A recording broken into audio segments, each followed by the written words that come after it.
Captain Midnight.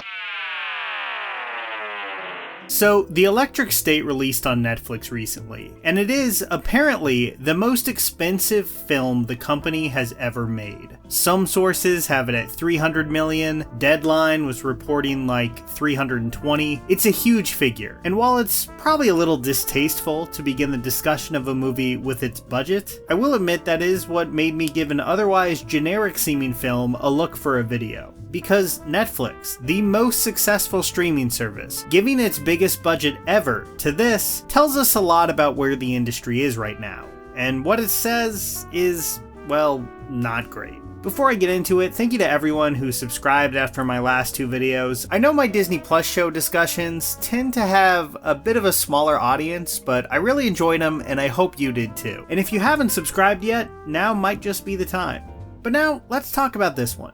I want to be a little careful here. I feel like when a lot of critics and media people talk about Netflix, the conversation quickly arrives at a very ill-defined critique of the algorithm, despite the fact that most of us, myself included, can't really have a total grasp on exactly what the famed Netflix algorithm is in its totality. As a result, it's easy to paint this as an evil, faceless villain that just imposes mediocrity from the top down. I'm sure it's a little more complicated than that, and you know, Netflix still retains its edge over all the other streamers after more than a decade, so I'm not going to say that they don't know what they're doing. But what I will say is that if that cartoonishly simplified enemy of the art type of algorithm was exactly what existed, it would probably crave a movie that looked and felt exactly like The Electric State. It's a film that feels like a list of highly marketable elements sewn together with ultra-familiar tropes and moments designed to just go down smoothly. The film stars Millie Bobby Brown as a plucky orphan named Michelle on a search for her genius little brother who she thought had been dead for years, and Chris Pratt as not Star-Lord, a smuggler with a quippy robot sidekick who are convinced to help her go up against an evil tech overlord played by Stanley Tucci with the help of robot Mr. Peanut voiced by Woody Harrelson. It's also set in an alternate history 1990s, where humanity has just crushed a robot uprising and relegated the sentient machines to an exclusion zone in the desert. This is all loosely based on the graphic novel of the same name by Simon Stålenhag. Is it a graphic novel? I mean, more of an illustrated book, really? I don't really know exactly where the dividing line is there, but yeah, it's based on that. And look, I don't want to focus the whole video on the book, but I just have to address this. I was mostly familiar with Stålenhag's art thanks to Tales from the Loop and its very solid Prime Video adaptation back in 2020. I liked that one quite a bit, but I hadn't gotten the chance to check this one out when I saw the movie. So after seeing it, I figured his illustrated books must have gone in a much more commercial direction. So imagine my surprise when I picked up the book and realized how much darker it feels just in general than Tales from the Loop. The word you'll find most with anything discussing Electric State's source material is haunting, and for good reason. His previous work was by no means all rainbows and butterflies, really far from it, but I feel like The Electric State took that to another level. There's a sense of melancholy, verging on despair here, about our relationship with technology, that the book is able to get across with its bleak landscapes and really stripped down narrative. Maybe there is nostalgia here, but it's a lot less in the Ready Player One vein of, hey, remember how awesome Masters of the Universe was? And more of a pervasive sense of loss. A feeling that we're standing in a physical world crumbling around us, even as we're pulled farther and farther away from that world. It's a really effective, and yes, haunting work. And this video honestly took a bit longer than I expected because I found myself wanting to spend a little more time with it. The movie has the money to put a lot of those designs and concepts on screen, many of which are brought to life pretty well. But all the feelings that they were created to evoke, yeah, those are long gone. The Russo brothers, who directed this one, claim to love the book. And I mean, yeah, I'm sure they do, but it's hard to think of an adaptation in recent years that seems to stand in such harsh opposition to everything that made its source material moving or unique. There's an emptiness here that's just very hard to ignore. So I should probably get back to the movie. Here's the thing, more than my videos on like Madam Web or Brave New World, these films that feel highly compromised and disjointed, like they just got really watered down along the way, this isn't that. I suspect there will be a lot more people going to bat for the Electric State. The movie flows pretty cleanly from point A to point B. There's setups and payoffs, there's character arcs constructed and resolved. There's a level of competence on display here that separates it from feeling like a mess that the studio and the directors must have been battling over. Instead, it feels like a film that was formulated from the very start to be as inoffensive and digestible as possible, to feature no jagged edges or bring to the forefront anything in the source material that could be thoughtful or mildly upsetting. For many, they maybe won't see this as an issue. Hey, why not turn your brain off, is the classic phrase that gets thrown around with this kind of critique. And,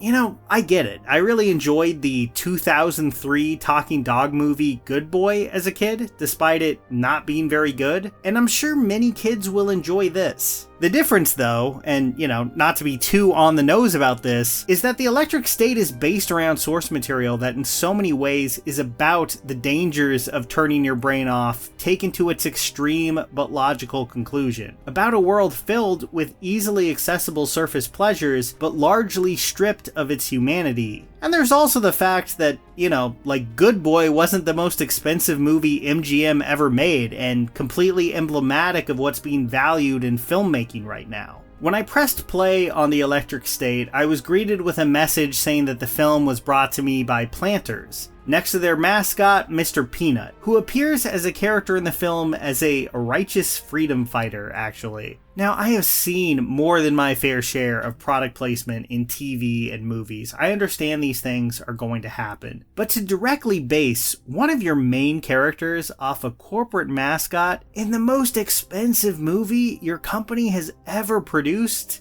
it's just so tacky and lame, and I could probably put up with it if the movie made a real attempt to overcome that, but it just doesn't at all. And look, the Russo brothers clearly have a real love for super mainstream 80s and 90s hits. That's cool, I do too. But the extremely Ready Player One way that this was deployed here is just so depressing. Every pop song needle drop, every reference that served as an easy punchline, I just really struggled with this one. I know I'm not really getting into the plot details here, but honestly, I don't think I need to. This video doesn't even need a spoiler warning, I don't think. After you watch the first 15 minutes of this movie, there's not a single thing in it that will remotely surprise you.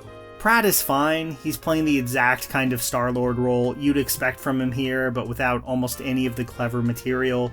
Millie Bobby Brown, you know, I really don't think she's very good here. I think between this and the Godzilla movies, she's been stuck in blockbusters that are pretty thankless for their supposed leads, but she's not exactly elevating the material either. You know, Stanley Tucci is having a good time at least. There's plenty of other actors you'll recognize here, all slotted into the type of roles you expect to see them in. You know, Mr. Peanut, what can you say? He was a lot better here than when he died in that Super Bowl commercial. You know, I guess I'm happy for him. I think Electric State says a lot about Netflix in 2025. It puts out a lot of material, some of it very good, but on the higher film end, it has really doubled down on this like faux blockbuster. The star-studded, big-budget spectacles, Red Notice, the Russo's own Gray Man, and now Electric State. They all mimic the scale of theatrical tentpoles, but just kind of manage to feel off, or I guess would if theatrical tentpoles were in a better place recently. They just don't feel like they're made to be rewatched, debated, or remembered. They're made to be half-watched while you fold laundry or scroll on your phone. And, you know, I think there's a place for that. I just wish it wasn't representative of the most successful name in film and TV's priciest work, their highest priority.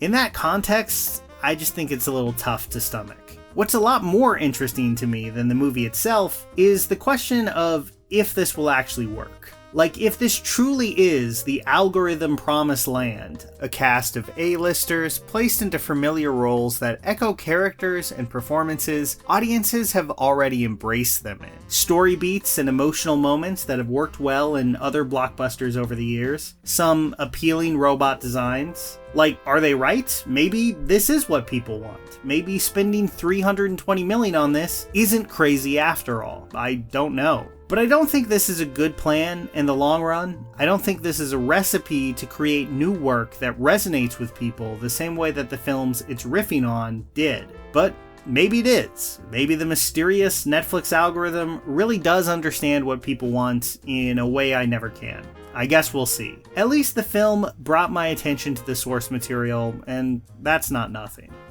Anyway, this one ended up being a good lesson for me in why it's so important to support independent creators. One great example is Patrick H. Willems' movie Night of the Coconut. It's a whimsical one that blends sci-fi, comedy, and some musical flair into a really fun, unique experience, and it's the kind of DIY project I can really respect, and you can only find it on Nebula. Nebula is where you can find all my videos ad-free, including some stuff that I will be adding next month, I promise. It's also the home to videos from creators like Nando V Movies, Lindsay Ellis, Hello Future Me, and so many more, because Nebula stands out as the boutique streaming service for creators, offering a space where ad-free videos and unique projects can thrive, often ones you won't find anywhere else. It's designed to be the go-to spot for both creators and viewers craving something fresh and creative. Right now, you can join in and get 40% off, a year of Nebula for just $36 or $3 a month. Check it out at go.nebula.tv/captainmidnight. Plus, you'll get guest passes to share a week of access with friends or family. You can grab this deal by scanning the QR code on screen or checking the link in the description or pinned comment below.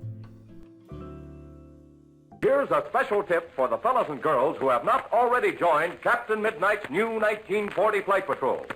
You'd better hurry up and join at once, because there's a big adventure ahead. The thing to do now is to get started, because we're going to have not only barrels of fun, but loads of free gifts and prizes too.